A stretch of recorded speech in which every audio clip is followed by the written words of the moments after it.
Bwana Yesu asifiwe. Mimi ni Reverend Dr. Magnus Muhiche, makamu askofu mkuu wa kanisa la Tanzania Assemblies of God.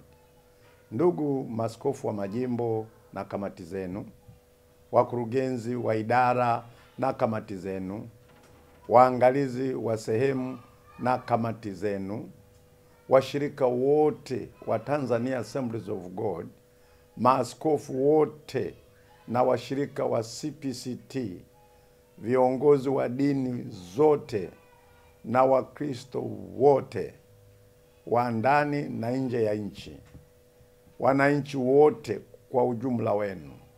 Nachukua nafasi hii kutangaza msiba wa aliyekuwa askofu mkuu wa awamu ya kwanza wa Tanzania Assemblies of God na muasisi wa Upentekoste Tanzania, Reverend Dr. Emmanuel Lazaro, aliyefariki tarehe 17 katika hospitali ya KCMC Kilimanjaro. Ametumika nafasi ya uaskofu kwa miaka 24, nafasi ya uinjilisti kwa miaka 40. Mabadiliko ya tarehe ya mazishi ilikusudiwa kumzika shujaa huyu tarehe 22 mwezi wa 5 mwaka 2025.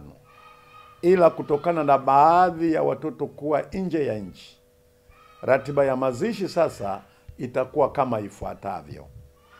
Tarehe 26 mwezi wa 5 mwaka 2025, mwili wa shujaa huyu utaagwa mjini Moshi na utalala katika kanisa la Kilimanjaro Revival Temple, KRT, Tanzania Assemblies of God. Kanisa ambalo alikuwa analichunga hadi anastaafu utumishi wake. Tarehe 27 mwezi wa 5 mwaka 2025, mwili utapelekwa Masama Modio kwenye kanisa alianzisha mwenyewe enzi za ujana wake, na ndiko mazishi yatafanyika huko katika kijiji hicho cha Masama.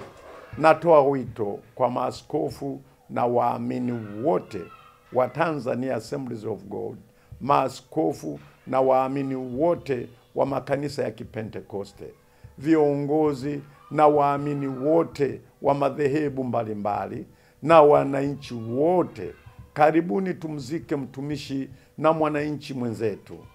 Amevipiga vita vyema, imani ameilinda na mwendo ameumaliza. Namalizia kunukuu andiko katika kitabu cha Ufunuo 14, sura ya 14 mstari wa 13b. Biblia inatuambia, heri wafu wafao katika Bwana tangu sasa, naam, asema Roho, wapate kupumzika baada ya taabu zao, kwa kuwa matendo yao yafuatana nao.